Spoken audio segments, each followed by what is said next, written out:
Ang mabuting balita ng Panginoon. Pinupuri ka namin, Panginoong Heso Kristo. Purihin palakpakan natin ang mabuting balita. Si Opo.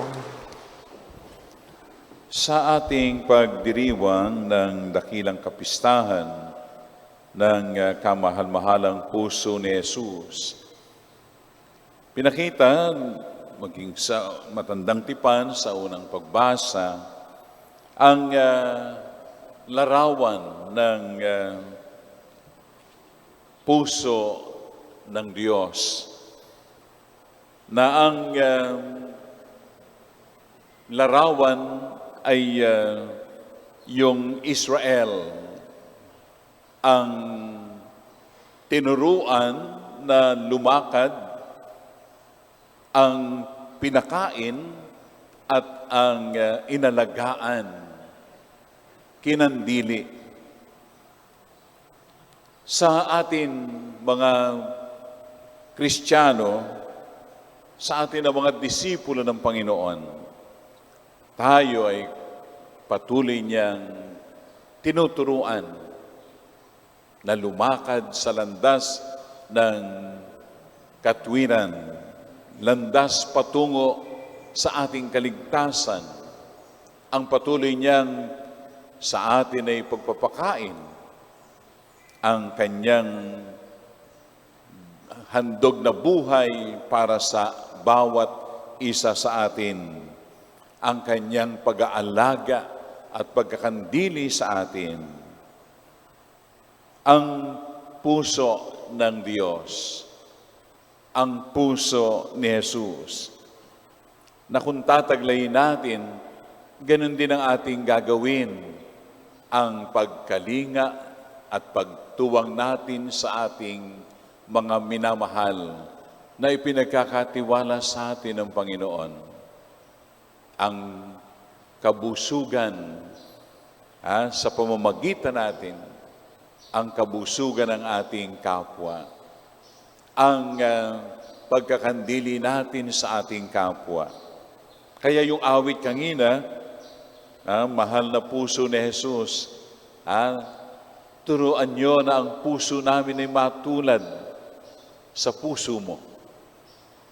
Ang maakit kami ng iyong pagmamahal at ang pagmamahal na ito ang aming maihandog sa aming kapwa. Amen? Ito ang itinuturo po sa atin. Samantalang ating itinatalaga ang ating sarili sa kamahal-mahalang puso ni Jesus, ay yung puso natin ay matutulad sa kanyang puso. Meron ba tayong puso? Meron ba tayong puso para sa ating kapwa? At yung puso ba na ito talagang nagpupuri at lumuluwalhati sa ating Panginoon? Sumasamba sa Kanya. Magandang tingnan po natin ang ating mga sarili. Taglay ba natin ang puso ng Panginoon? Malinis na puso na ang nakikita lang sa ating kapwa ay pawang mabuti at maganda. Amen? Kasi maganda yung makita natin sa ating kapwa at magawa nating purihin ang ating kapwa sa magagandang katangian taglay ng ating kapwa, sa nagiging ambag ng ating kapwa sa buhay po natin. Yun ang magandang tingnan natin. Isasara na natin yung ating kaliwang mata na tumitingin sa pangit sa kapwa. At yung magmanatili iyon sa atin.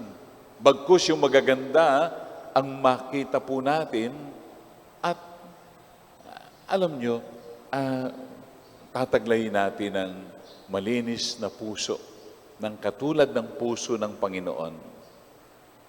Ang nagtataglay lang ng puso na madumi ay yung walang nakikita na maganda sa kanyang kapwa. Pero yung makikita natin na maganda sa ating kapwa, wow, tataglayin natin talaga ang puso ng Panginoon. Sapagkat ang Panginoon sa kabila ng ating karumihan, sa kabila ng ating pagiging makasalanan, sa kabila ng patuloy nating pagtataksil sa Kanya, ay nakikita pa rin niya yung maganda sa atin. Kaya patuloy niya tayong binubusog ng kanyang pagmamahal. Patuloy natin, tayo ay kanyang kinakandili. Tinuturuan na tayo ay bumangon at patuloy na lumakad sa landas na pabalik sa kanya. Na matagpuan natin ang pagliligtas ng Panginoon. Mga kapatid, ang dakilang puso ni Jesus, sana'y taglayin din natin sa pagkakaroon ng isang malinis na puso. Sabi nga doon sa Beatitudes, mapalad ang may malinis na puso sapagkat makikita niya ang Diyos. Ang nagtataglay ng malinis na puso ay nakikita lagi ang Panginoon. At yun ay sa katauhan ng ating kapwa na meron din namang magandang ambag sa buhay natin. Yung hindi nakakakita ng magandang ambag sa buhay natin, hindi puso ni Jesus ang umiiral sa atin, ang nananahan sa atin. Kaya mga kapatid, sa ating pagtatalaga ng ating sarili, paghahandog ng ating sarili sa kamahal-mahalang puso ni Jesus, ito ang ating maging pagninilay ngayon. Sa pagpipiesta natin na ito, ay ang tataglayin natin ay ang puso, malinis, mahal. Sabagat mahal tayo ng Panginoon, handa rin tayong magmahal. Handa tayo na katulad niya sa atin ay turuan ang ating kapwa na lumakad sa landas patungo kay Jesus, ang busugin ng pagmamahal, ang madamang kadakilaan ng Diyos, ang yung pagkakandili natin sa bawat isa, pag-iingat natin sa bawat isa, ang pagmamahal natin sa bawat ipinagkakatiwala sa atin ni Jesus. Amen. Si tayo pong lahat.